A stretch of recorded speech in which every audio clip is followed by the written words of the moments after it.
Le truc, c'est qu'en plus, j'ai écrit un recueil de nouvelles, je vous en parlerai après, et il y a une des nouvelles qui concerne les handicapés numériques. Vous savez, les gens qui, dès qu'ils touchent un truc, ça fonctionne plus. Ça a été fortement inspiré par mon père. Et visiblement, en fait, j'arrive à l'âge où... Voilà. Parce que ceux qui ont raté, en fait, donc... Il paraît que c'est une keynote surprise. Alors, voilà, Alan Turing est malheureusement décédé. Linus Torvalds ne voulait pas venir. Elon Musk demandait 44 milliards. Bonjour, je m'appelle Plume et je suis votre keynote surprise.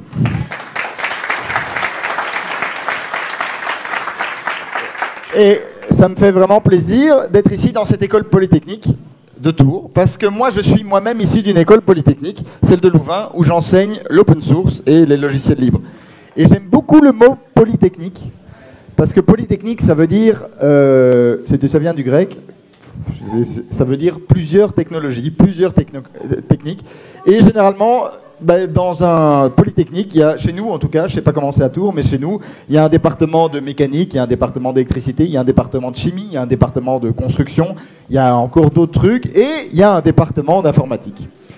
Et lorsqu'on a étudié Polytechnique, on devient un ingénieur. Alors, je n'ai pas envie de faire justement le coup du diplôme, parce qu'en fait, on s'en fout. On peut devenir ingénieur par expérience. Léonard de Vinci n'avait pas fait Polytechnique, et je connais beaucoup de gens qui ont fait Polytechnique et qui restent quand même pas très doués. Donc, on ne va pas dire que...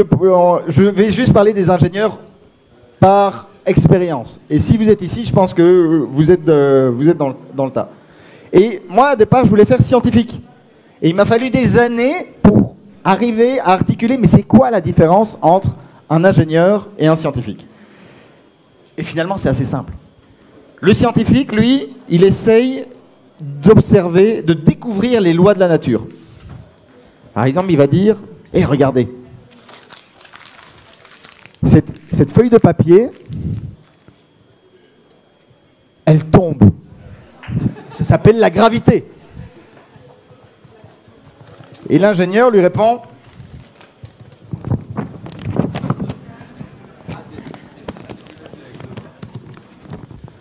pas toujours. Donc, vous avez vu, 7 ans d'études. Hein. Ah oui, puisque moi j'ai rallongé en plus, j'étais pas dans les meilleurs.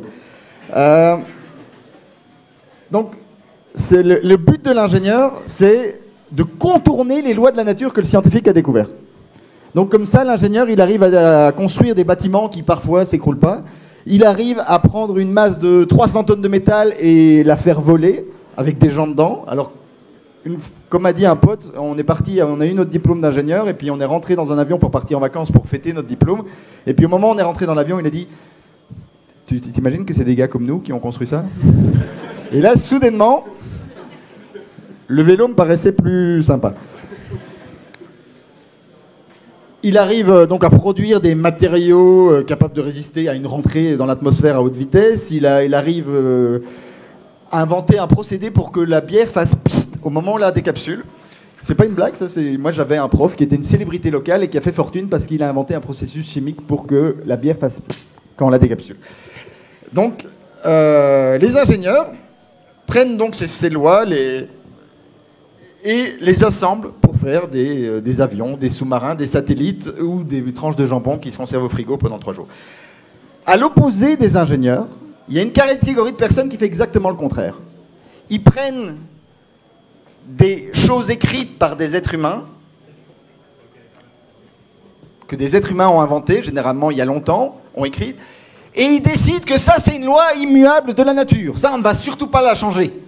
Ça, on ne peut rien faire. C'est comme ça, on doit l'apprendre. Ça s'appelle la théologie. Et vous pouvez constater qu'il y a rarement des départements de théologie dans les écoles polytechniques. Donc c'est vraiment l'opposé. Là où la théologie essaye de ne rien dépasser, l'ingénieur, lui, il est rebelle et il essaye de chercher le progrès. Alors là, je vous pose la question. En informatique, quelles sont les lois de la nature qu'on tente de contourner? Alors en réalité, il y en a une essentielle, essayer de faire bouger les électrons le plus vite possible. On est assez bon. On est même tellement bon qu'on s'en fout un peu. Alors il y a peut-être aussi d'autres lois qui sont liées à l'algorithmique. On peut dire effectivement le P égale NP, est-ce que c'est une loi? On se pose la question, mais je pense que dans la salle, il n'y a pas beaucoup d'entre vous qui se confrontent à ce genre de questionnement tous les jours. Donc, qu'est-ce qu'on fait quand on fait de l'informatique aujourd'hui? On prend des choses que des gens ont écrites il y a assez longtemps et on considère que c'est une loi immuable et on essaye de l'utiliser. Bref, l'informatique est devenue une forme de théologie. On ne se pose plus de questions, on ne contourne plus les lois. Et si vous travaillez dans l'informatique, il y a beaucoup de chances que, quand on y pense, votre mission puisse se résumer à une chose. Afficher sur un écran, généralement celui d'un client, les chiffres et les lettres qu'il souhaite y voir. Ok, d'accord. Il y a un peu de son, il y a un peu d'image. On met des images et du son pour faire des vidéos. Mais globalement, c'est le texte qui est important. Et je vous invite à réfléchir. Essayez d'imaginer YouTube, Spotify ou tout ce que vous voulez sans aucun texte. C'est inutilisable. Sans image, ça fonctionne très bien. Il y a même des gens qui préfèrent ça. Ça s'appelle la ligne de commande. Et donc, on passe notre journée, on est payé à presser des touches sur un clavier, alors que ce soit un traitement de texte, que ce soit un client mail, que ce soit un éditeur de code, pour créer du texte qui va, d'une manière ou d'une autre, afficher du texte sur un autre écran. On est obligé d'appuyer sur les touches. Hein. Si vous commencez à réfléchir pourquoi vous appuyez sur les touches, si vous commencez à lire, tiens, ce qu'ils ont fait ailleurs, là, vous ne travaillez plus. Moi, j'ai eu l'expérience dans un travail où, mais vous voyez un peu le genre, là, je suis au boulot, moi, et quand on me pose une question, moi, je suis là. Oui, attends, je vais réfléchir. Ouais. Et typiquement, je mets mes pieds sur le bureau et je réfléchis beaucoup. Et un jour, je me suis fait appeler dans le bureau de mon N+2, et je ne savais pas ce qu'il me voulait, et il m'a dit, ça ne va pas, ton attitude, on veut des gens motivés, on veut des gens qui travaillent. Mais mon boulot est fait, qu'est-ce qu'on me veut? Non, on veut des gens qui travaillent, on veut un changement d'attitude. J'étais tellement en colère que j'ai décidé que je n'allais plus rien faire. Il y a un truc qui fait ding, là. Et j'étais tellement en colère que pour ne plus rien faire, pour vraiment plus rien faire, j'ose pas le mettre, j'ai décidé de prendre un post-it sur lequel j'écris rien, que j'ai collé en dessous de mon clavier. Comme ça, dès que j'hésitais, je regardais. Et je me suis dit, j'ai mis dans mon agenda, pendant 1 mois, je ne fais rien. C'est dur, hein? Non, franchement, c'est épuisant. Je rentrais du boulot, j'étais crevé. Et j'avais juste mon écran ouvert. Alors, pour souffler un peu quand même, je faisais du code pour des projets open source, mais je ne faisais rien. Ah, si. C'est-à-dire que dès que je me déplaçais dans le bâtiment, je me déplaçais vite.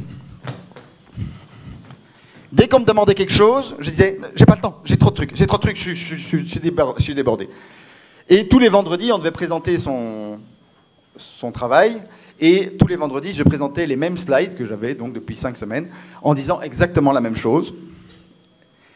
Au bout d'un mois, je me suis dit, ça va se voir. J'ai été appelé dans le bureau de mon N+2. Je me suis dit, oui. Et là, il m'a dit, bravo, félicitations. Je suis fier de voir que tu t'es repris, tu as écouté ce qu'on t'a dit. J'en ai déduit vraiment que si on ne peut pas réfléchir, on doit juste appuyer sur des touches bêtement. Parce que si on réfléchit, on va forcément arriver à ce questionnement, mais c'est quoi ce bordel? On risque d'émettre ce mot interdit au nid de tous les cerveaux de la start-up nation. Pourquoi? Mais pourquoi on le fait? Et si on ose le demander, comme moi je l'ai toujours fait, mais pourquoi on fait ça? On obtient des réponses pas toujours très, très cohérentes, et puis alors on pose, mais pourquoi là? Non, mais pourquoi? Et à un moment, on obtient le...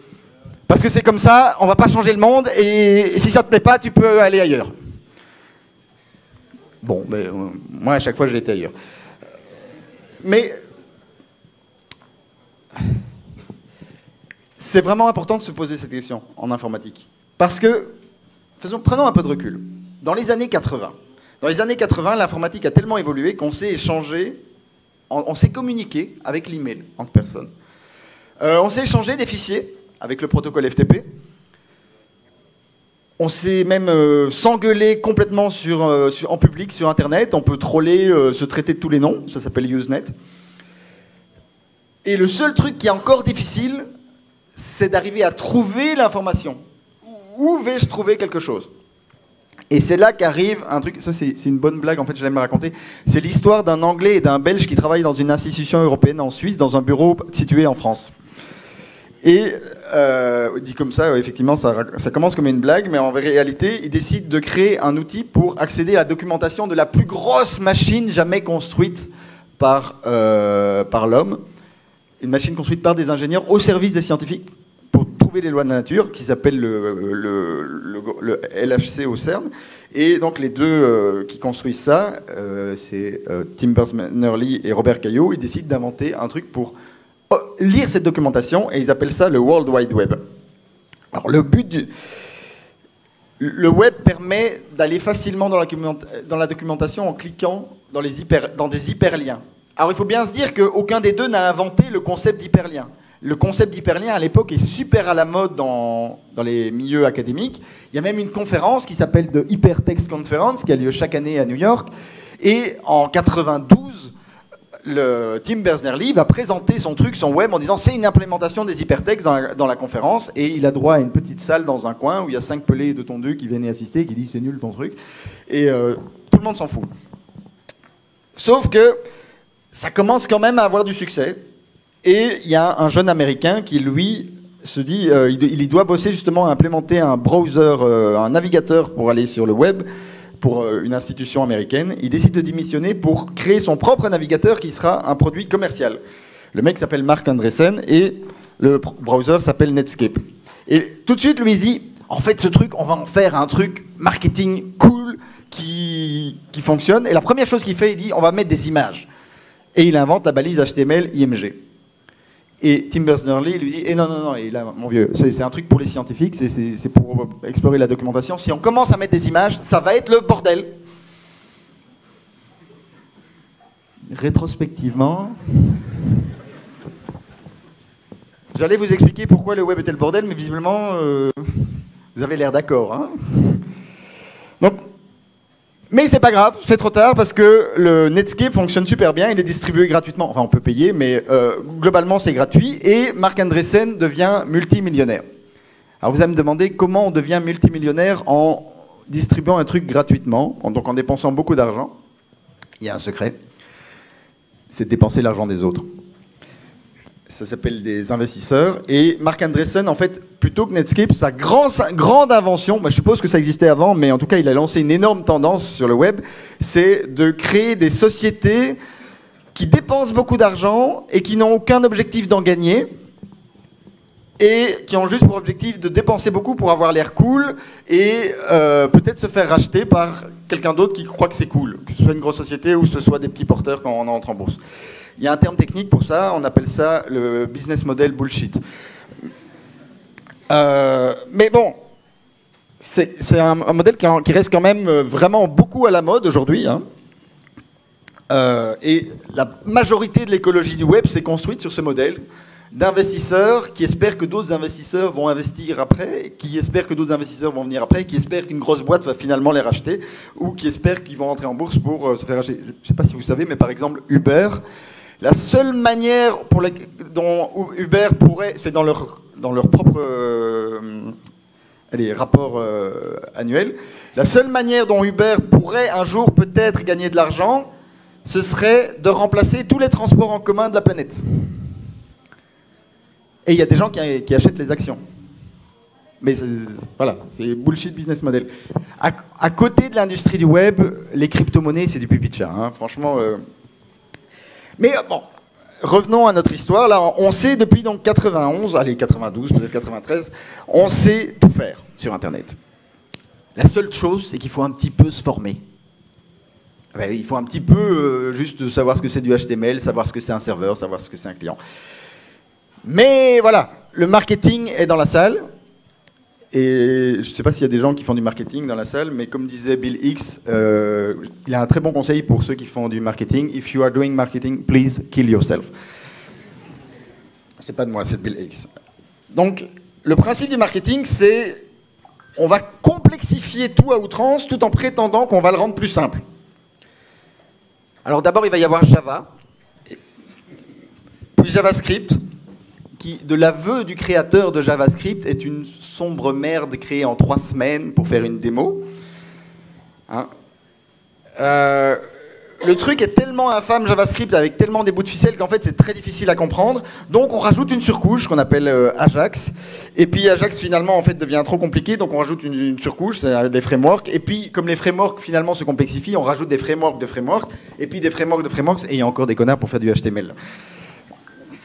La philosophie est simple. Chaque fois que c'est compliqué,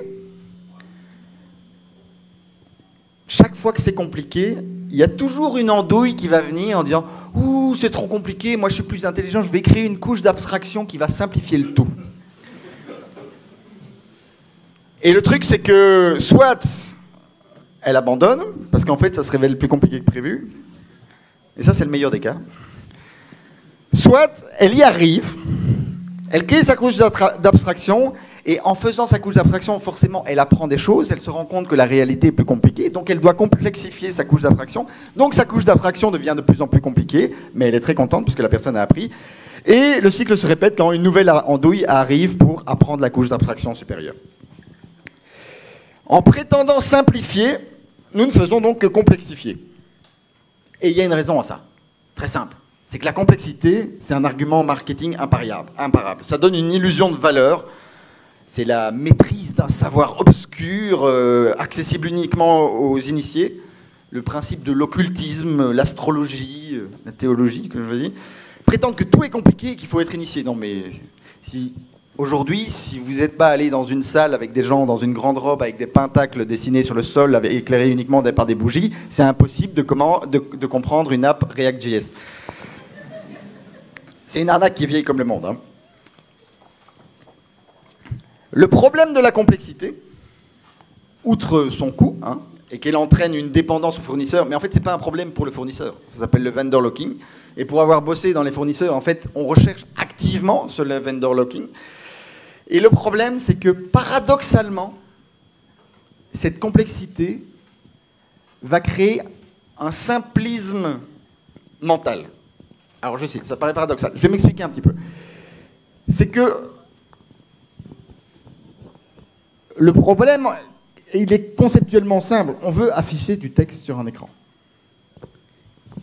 Mais si on dit aux gens que c'est compliqué, alors là, voilà, on dit « Ouais, c'est super compliqué, oui, on va vous faire votre site, mais attention, on a besoin d'un expert là, machin, on a besoin d'un expert pour ceci, et tout ça, ça devient super compliqué. » Et la personne dit « Ouh là, oui, on m'a fait un super site, génial. » Tu as du texte affiché sur un écran. Mais qu'est-ce qui est complexe dans la réalité? C'est pas afficher du texte sur un écran, c'est de savoir quel texte on veut afficher. Ah oui, ce qui est difficile, c'est de se demander pourquoi. Pourquoi on fait ça? Alors moi, j'ai été chef de produit d'une application web utilisée en entreprise. Donc mon métier, c'était de demander pourquoi on fait ça. Et un jour, j'ai eu notre plus gros client, c'est une multinationale française, un gros groupe français, qui faisait à l'époque plus de 60% de notre chiffre d'affaires de petites startups. Donc, vous voyez, c'est le client qu'on... vous connaissez tous dans les startups, ce client-là, on le ménage. Et ils avaient tellement installé notre produit partout qu'ils avaient même des gens dédiés à notre produit à aider à ce que le produit soit bien utilisé au sein de l'entreprise avec des milliers d'utilisateurs. Et un jour, j'ai eu des contacts avec ces gens-là, et enfin j'en avais régulièrement, ils m'ont dit « On a fait une task force à 5 pendant 3 semaines, on a fait plusieurs meetings, et on a discuté de ce qu'on voulait de votre produit. Et on est arrivé à une liste de 54 points de ce qu'on veut de votre produit. » Alors quand on est chef de produit et qu'on entend ça du client, on fait « Bon, on va faire une réunion. » D'accord. Jésus-Marie Joseph. Qu'est-ce qui va me tomber sur le... Parce que la première chose que je dis en tant que chef de produit, c'est 1, qu'est-ce qu'ils vont me demander, et 2, comment je vais leur dire non. Mais ça se finit bien, vous allez voir. Parce qu'ils me disent, point 1. J'étais au téléphone, vous savez, avec ces araignées sur le bureau, là. j'étais tout seul dans ma salle de conférence et ils étaient 5 au bout du fil.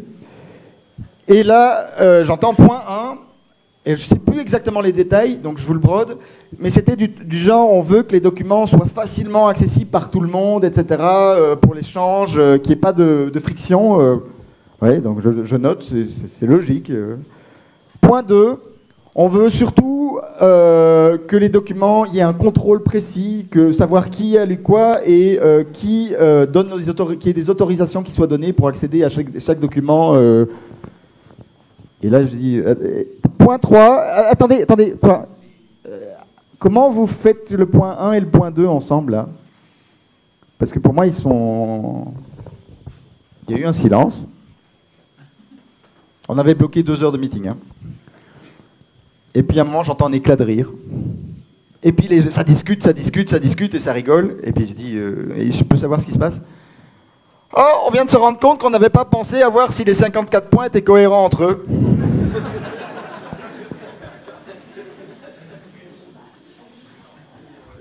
Désolé, on va en rester là.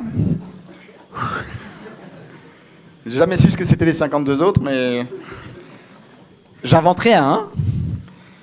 Donc, tout ça pour dire que, en fait, quand on y réfléchit, quand on fait un peu de code, le code, c'est facile. Quand on sait ce qu'on veut. Mais savoir ce qu'on veut, c'est putain difficile. Là, avec ma femme, on est en train de discuter avec l'architecte pour faire les plans de notre maison, et tout ce qu'on sait, c'est qu'on voudrait une maison belle, et on voudrait une maison de plein pied, mais sur 2 étages. Et donc, qu'est-ce qui se passe? C'est que si on ne pose pas la question pourquoi, si on dit, mais en fait, c'est complexe à faire, c'est difficile, la technique, on masque la question du pourquoi. On nie l'existence de tous les choix qui sont faits. On ferait croire qu'en fait, il n'y a pas de choix. Pardon. Et en ne faisant pas de choix, on permet à d'autres de faire des choix. Et ces autres qui font des choix, vous les reconnaissez généralement parce qu'ils ont un compte en banque avec des 9 ou 10 chiffres. Par exemple, la question, pourquoi avons-nous eu Java ou JavaScript? Eh bien, c'est très simple. Il n'y a aucun moment où on s'est dit ce serait cool pour les utilisateurs. Il n'y a personne qui s'est dit ça. Java, c'était Sun, JavaScript, c'était Netscape, et les deux l'ont créé dans le but avoué de concurrencer Microsoft, en disant Microsoft a le monopole sur les OS, donc on ne sait pas faire tourner des applications qu'on veut parce que ça sera contrôlé par Microsoft. On ne veut pas essayer de rentrer dans le combat d'operating system, c'est peine perdue. On va faire tourner dans le navigateur juste pour nous prendre le contrôle. C'est ce que je dis, c'est historique, ils le disent, c'est la seule raison pour laquelle on a Java et JavaScript.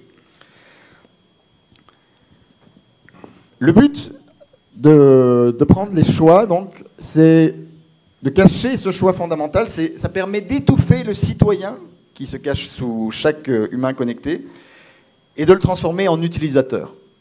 On passe de citoyen à utilisateur. En anglais, c'est plus parlant parce qu'il y a user, et user, c'est plutôt usager, c'est ce qu'on utilise pour les drogués. Drug user. C'est pour dire qu'on n'est plus acteur de sa vie. Quand on est un usager de la route, on est quelqu'un qui est passif, qui suit les règles, qui n'a rien à dire sur la route, qui n'a rien à dire sur le code de la route, qui doit juste respecter ce qu'on lui dit et qui doit juste passer. Et c'est ce qu'on essaye de faire. La question, si je vous demande, c'est que voulons-nous réellement faire? Pourquoi? On veut afficher du texte sur un écran. Pourquoi? Pourquoi le faire? On est tous là en train de faire du code. Pourquoi le faisons-nous? Je veux dire, est-ce qu'il y en a une seule personne sur Terre qui pense que c'est une bonne idée d'abonner à notre nouvelle newsletter toutes les adresses e-mail qu'on a pu trouver depuis ces dernières années? Ouais, je veux dire que de nouveau, c'est pas une blague. Moi, chaque fois que je reçois un mail non voulu, j'envoie une requête RGPD pour savoir comment vous avez eu mon adresse e-mail. Et un jour, j'étais abonné à une newsletter, un truc tous les jours, un truc technique, producteur de matériel, je ne sais pas d'où ça sortait. Je leur ai envoyé, ils m'ont dit « Monsieur, vous nous avez... » C'était il y a un mois. Hein, vous nous avez contacté le 16 avril 2017 à 15h32. Ah oui, effectivement, c'était une société qui était en communication avec la crèche de mon fils et j'avais géré un truc. J'avais envoyé un email. Et du coup, maintenant, ils trouvaient que c'était une super idée de m'abonner. Et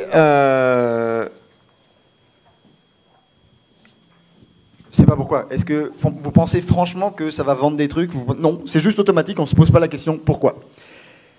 Chaque mise à jour qu'on fait dans son app, c'est la même chose. C'est une sorte d'assertion d'une autorité arbitraire.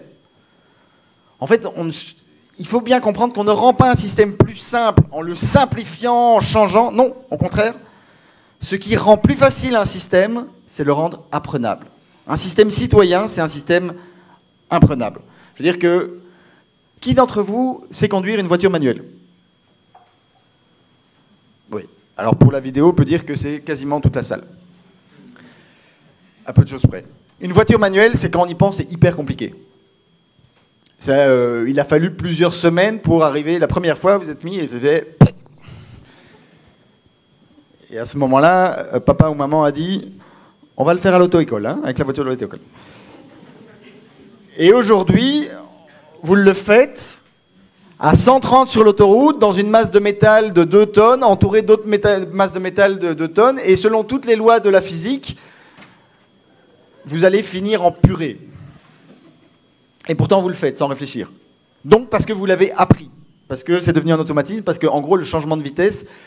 bon, maintenant, avec les électriques, il est en train de disparaître, mais le changement de vitesse, sinon, il est resté le même pendant près d'un siècle. Donc, on a eu le temps de s'habituer. Est-ce que l'informatique est réellement compliquée? Non, elle est juste insaisissable. Merci, madame. Non, elle change tout le temps. Ça va de la prétendue mise à jour de sécurité qui introduit un nouveau bug, l'application en fait qui dépendait d'une faille de sécurité sans savoir qui ne fonctionne plus, à ce nouveau design avec des nouvelles icônes dont vous êtes si fiers. Pour l'utilisateur, ça veut dire que tout change. Moi, j'ai un exemple récemment, j'utilise le service ProtonMail. Et ProtonMail, moi, j'ai un téléphone qui a un écran noir et blanc, en e-ink, comme une liseuse. Et avant, l'icône du mail, c'était une enveloppe qui figurait vaguement un cadenas, mais c'était une enveloppe en mauve foncé sur fond clair, donc ça faisait pour moi noir sur fond blanc. Et l'icône du calendrier, c'était une page de calendrier, en noir sur fond blanc. C'était très clair. Et puis ils ont décidé de faire un super redesign, et toutes les icônes sont devenues des rectangles dans des dégradés de mauve.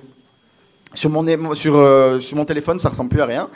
Et pourquoi? Mais pourquoi? Ça marchait très bien. Vous avez peut-être déjà vu ça avec Google. À un moment, ils ont fait le redesign que toutes les icônes devaient être le plus les mêmes possibles avec les 4 couleurs, les carrés avec 4 couleurs. Et maintenant, voilà. En gros, il faut se mettre dans la place de l'utilisateur. Pour l'utilisateur, il sait que sa vie est juste à une mise à jour de devenir complètement merdique. On l'a tous eu, hein, on le sait, mais pour l'utilisateur, c'est encore pire. Donc les utilisateurs, ils ont compris très vite un truc que les geeks ont vraiment du mal à comprendre. L'informatique, la première chose qu'on apprend, surtout, ne pas faire les mises à jour. Et honnêtement, vous connaissez un seul utilisateur qui ne travaille pas dans l'informatique, qui vous a un jour dit « Génial, cette application que j'utilise depuis 10 ans a changé ses icônes, je trouve ça trop cool !» Alors, comment l'industrie a-t-elle réagi face au fait que les utilisateurs ne font pas les mises à jour? Eh bien, ils sont assis, ils ont réfléchi, ils se disent, il faut qu'on comprenne mieux nos utilisateurs, il faut qu'on apprenne à les écouter, à s'adapter. Eh, je blague. Non, on a dit, on va forcer les mises à jour. Automatiquement. Putain, merde, le train part dans 5 minutes et j'ai mon ticket d'avion à imprimer. Merci d'attendre la mise à jour de Windows. Ou alors, si on ne peut pas forcer la mise à jour, on va le faire chier, mais chier. Voulez-vous faire la mise à jour maintenant, que je vous le rappelle toutes les 10 minutes pendant 3 semaines? Et puis, si vraiment on ne peut pas le faire chier, on va le culpabiliser. Si tu ne fais pas ta mise à jour, ton ordinateur va servir de hub à tous les trafiquants de drogue de la planète, et puis il va se transformer en bombe nucléaire qui risque d'enlever tes enfants et de les emmener et de tuer ton chien. Du coup, ce qui est marrant en fait, c'est que si le navigateur se contentait d'afficher du texte, si on avait des applications assez simples, on n'aurait pas de failles de sécurité. La majorité des failles de sécurité sont dues à la complexité. Il y en a même certaines qui sont dues elles-mêmes aux mises à jour. C'est-à-dire que le fait qu'il y ait des mises à jour automatiques introduit des failles de sécurité. Donc il faut faire des mises à jour pour fixer ces failles de sécurité. Et donc, mais faire ces mises à jour a un énorme avantage quand l'utilisateur est bien culpabilisé, c'est que il va devoir racheter des nouveaux devices parce qu'à un moment, il n'y a plus de mise à jour, il n'est plus supporté. Alors il avait un outil qui fonctionnait très bien, avec un logiciel qui fonctionnait très bien. Et puis à un moment, on lui dit « Attention, c'est plus supporté, il faut que tu rachètes un nouveau téléphone ». Mais le nouveau téléphone, déjà, il coûte cher, il a une empreinte écologique complètement crapuleuse. Et il marche moins bien que l'ancien, parce qu'en plus, c'était habitué à l'ancien. Mais t'as pas le choix. Moi, j'ai eu ça avec ma liseuse, là, récemment. Moi, je l'utilise complètement déconnectée, ma liseuse, et je charge les EPUB par USB. C'était cette semaine. À un moment, j'ai appuyé sur Wi-Fi, et ça l'a activé sans le faire exprès, et puis il m'a dit « Attention, mise à jour !» Et en bon geek, j'ai d'abord été voir le changelog, et il m'annonçait dans la mise à jour une nouvelle fonctionnalité importante. Désormais, sur la page d'accueil de Vivlio, vous aurez des recommandations de lecture. Donc, en gros, si j'acceptais la mise à jour, désormais, j'avais droit à des publicités sur ce device que j'ai tous les soirs dans mon lit. Moi qui n'aime pas la publicité, quand je vous dis que j'étais là, ça m'aurait vraiment fait chier. Donc, vraiment, ma vie aurait été vraiment merdique. J'ai refusé la mise à jour et j'ai désactivé le Wi-Fi.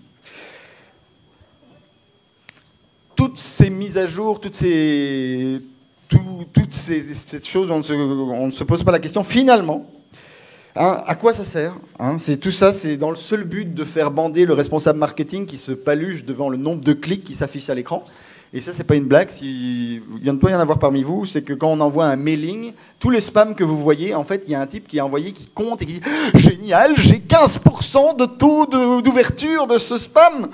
Ah, c'est trop fort, c'est trop fort !»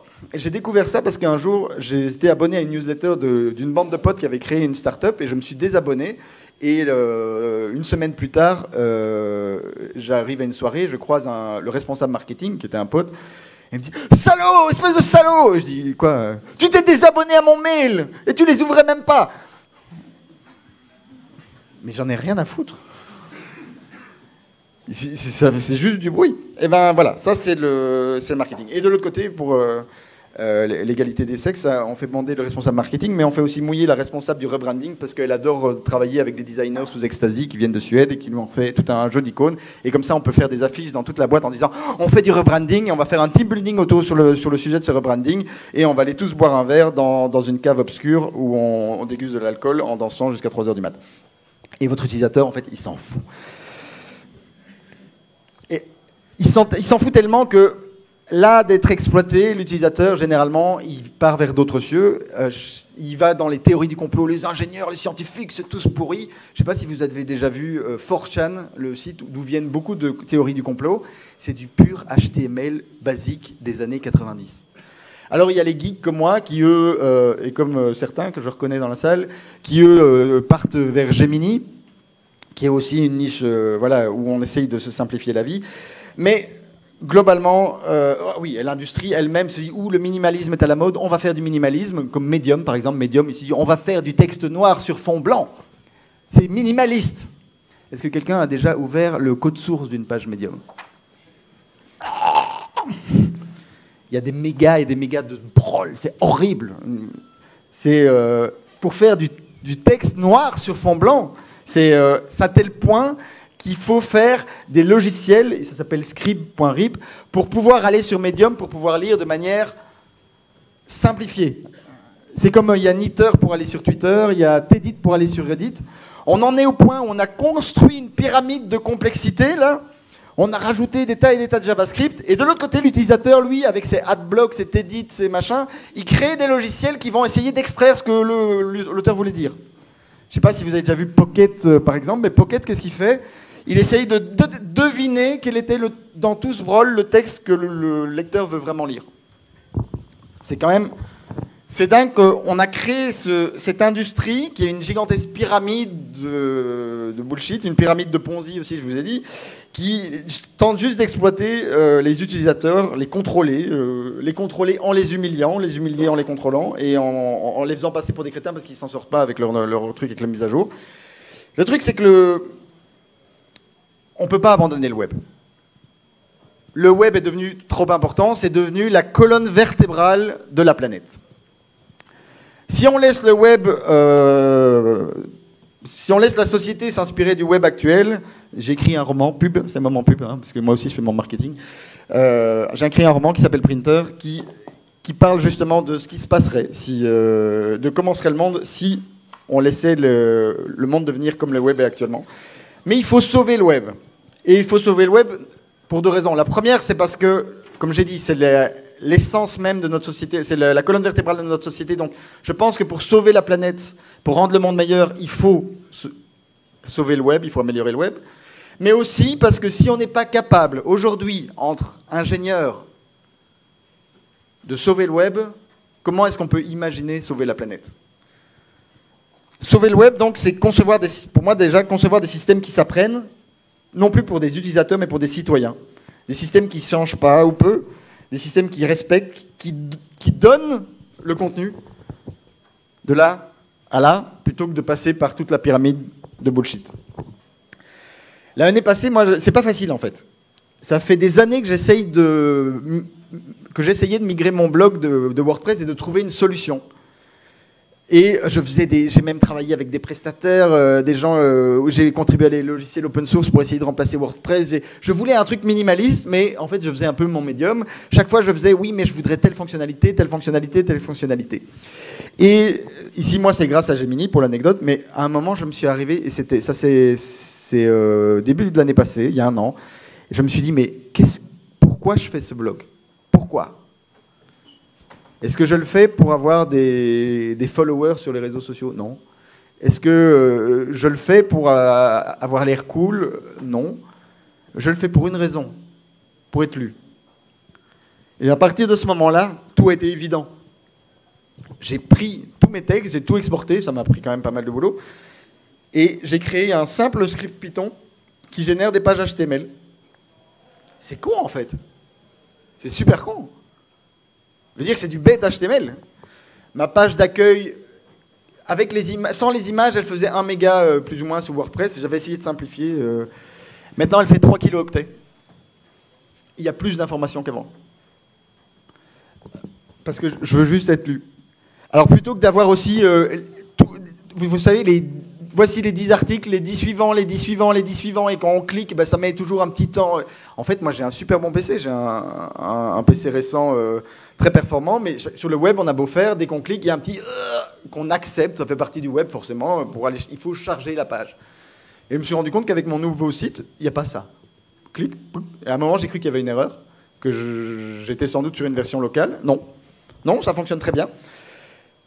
Est-ce que, pour être lu, est-ce que les réseaux sociaux m'aident à être lu? Non, les réseaux sociaux me distraient moi et distraient les lecteurs et les font... Donc j'ai supprimé tous mes réseaux sociaux, sauf Mastodon pour des raisons idéologiques parce que je voulais soutenir le projet. Mais est-ce que les images aident à lire? Pas toujours. J'ai supprimé les images qui n'aidaient pas à lire. Est-ce que le look aide à lire? Non, enfin si, un petit peu quand même. Donc j'ai mis un petit peu de CSS. Il y a exactement 40 lignes de CSS dans mon blog désormais. Et donc c'est tout. Et je me suis dit, là je vais quand même m'en prendre un peu dans la gueule. On va me dire, et ton truc c'est quand même hyper rétro. Et il y a 94 qui a appelé, il demande que tu renvoies ton blog. Et bien au contraire, j'ai dit, hey, il est génial ton nouveau site, tu peux m'envoyer ton template? Tu fais CTRL-U, il y a 40 lignes de CSS, tu te débrouilles, il y a 0 template. Et aussi, un truc qui est marrant, c'est que plutôt que du coup d'avoir un moteur de recherche qui permet de trouver les biais, mais ça c'était trop compliqué à faire, j'ai juste décidé, je blogue depuis 2004, il y a quand même plus de 800 biais, donc c'est quand même... Mais en fait, j'ai fait juste une page qui liste, au départ je voulais faire par année, puis je me suis dit non, en fait c'est tout con, une page qui liste les 800 billets que j'ai écrits. Et si vous cherchez un billet, vous allez sur la page et vous tapez CTRL-F. Et vous cherchez. Et vous savez ce qui s'est passé, c'est que j'ai plusieurs personnes qui m'ont demandé, tiens, comment est-ce qu'on trouve tel billet? J'ai expliqué. Il dit, je ne connaissais pas CTRL-F. Et donc ça, et il y a une raison très simple, c'est que la majorité des sites modernes, ça ne fonctionne pas. Ou très mal, parce que les trucs ne sont pas chargés, les trucs sont cachés, et tout ça. Donc, on cache volontairement l'apprentissage, on rend les choses plus compliquées. Et pourquoi?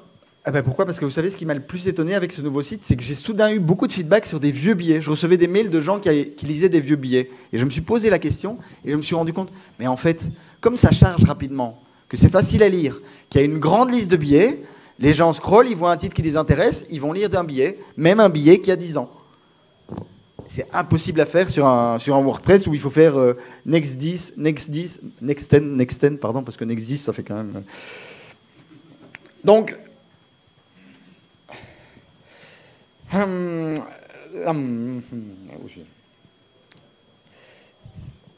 voudrais vous le demander, non plus comme un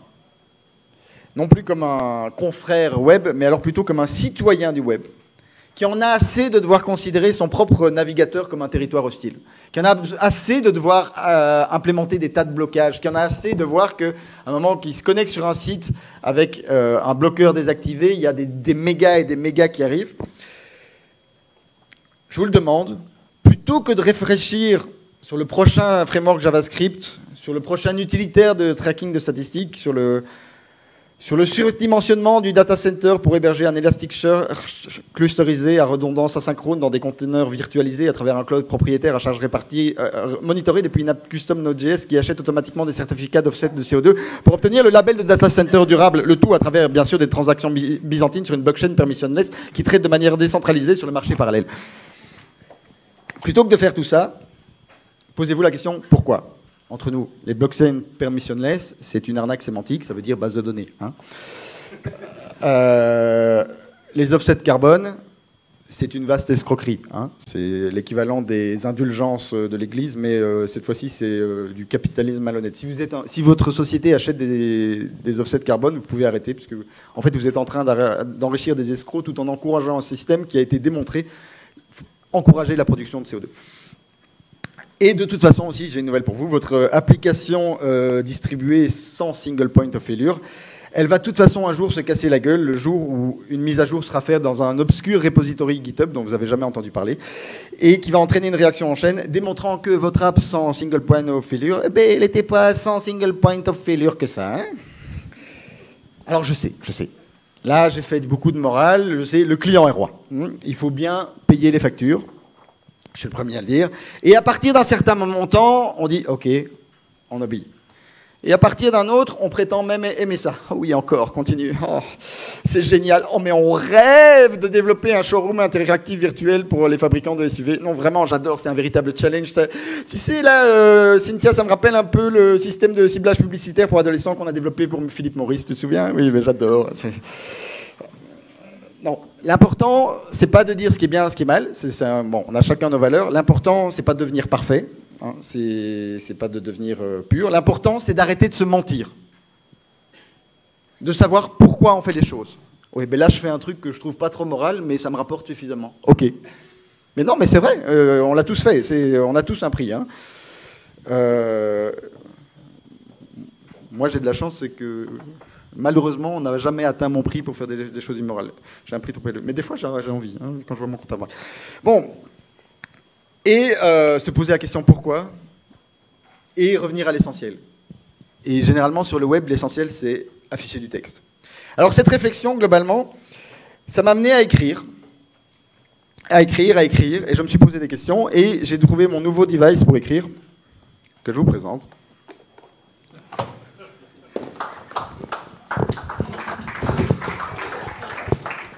C'est avec ça que j'ai écrit la conférence, que vous avez suivre. Et je publie un recueil de nouvelles, justement, qui contient des nouvelles écrites à la machine, parce que, en fait, ça s'appelle ça la machine à penser. Il y a un truc qui est génial avec la machine à écrire, c'est qu'il n'y a pas de mise à jour. C'est pas une blague, c'est que je m'assieds devant la machine, et s'il y a un problème, c'est-à-dire que ça se cale et tout ça, ça m'énerve pas, je commence pas à chipoter, puis à aller fouiller sur Google, non. Je prends mon doigt, je décale, et parfois je fais un petit coup de graisse, et c'est reparti. Donc, et si vraiment il faut, un tournevis, et c'est reparti. Et au final, on apprend. Cette machine, elle date de 53 ou 54, je crois. Hein, donc, ou celle-ci, ou elle est peut-être de 60, je sais plus. Parce que j'en ai plusieurs. Et elle fonctionne toujours aussi bien. Je ne sais pas si vous pouvez en dire autant de votre smartphone. Et ça m'a aussi amené à réfléchir, mais moi je voulais écrire et être lu, et ça m'a amené à réfléchir du coup quelle technologie je pouvais employer pour être lu.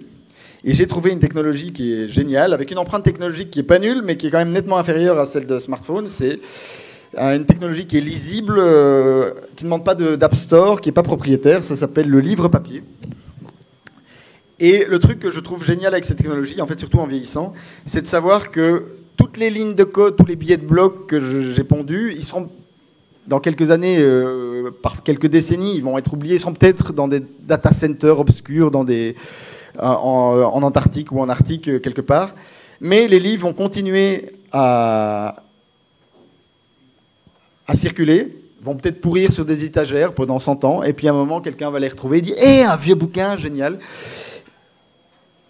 Et je me rends compte, oui, je vais peut-être être moins lu aujourd'hui, je vais avoir moins de likes aujourd'hui, mais peut-être que sur le long terme, si l'humanité fonctionne encore 200 ou 300 ans, peut-être que je serai lu pendant plus longtemps.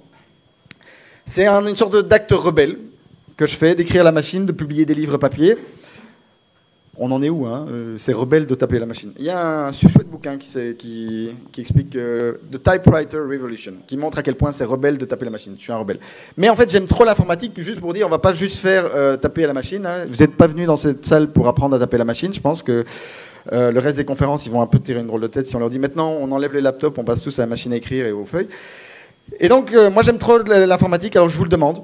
J'ai envie que l'informatique redevienne rebelle. Qu'elle redemande pourquoi. Et j'ai besoin d'aide. Je vous confie une mission. De faire en sorte que tous, on essaye, hein, moi, comme les autres, on essaye, on fait ce qu'on peut. Que l'informatique ne soit plus une religion prônant l'obéissance, la soumission, la consommation, mais qu'elle redevienne une science, un art, qu'elle redevienne la liberté des ingénieurs rebelles. Merci.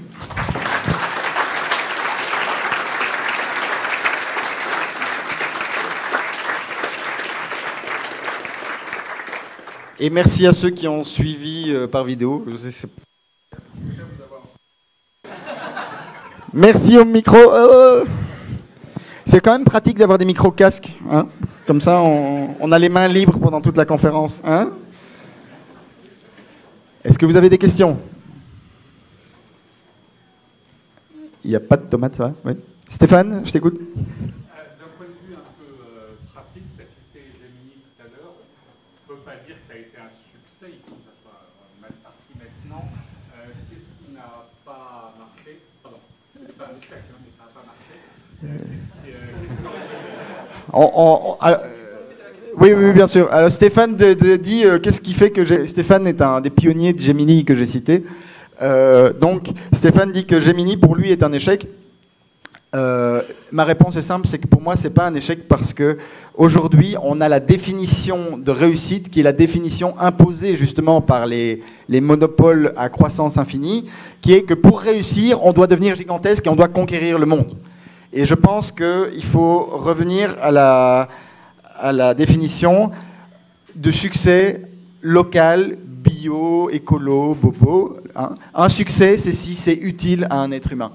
Et si deux êtres humains échangent sur Gemini, c'est un succès. Moi, j'utilise Gemini, et pour moi, c'est un succès. Et d'arrêter aussi de se prendre la tête en voulant devenir la star des médias, et d'accepter de se réapproprier la notion de succès. Et pour les sociétés, ceux qui ont des petites startups ici, dire mais si vous avez une société qui permet de payer vos salaires et de faire ce que vous aimez en respectant votre éthique personnelle, c'est un putain de succès.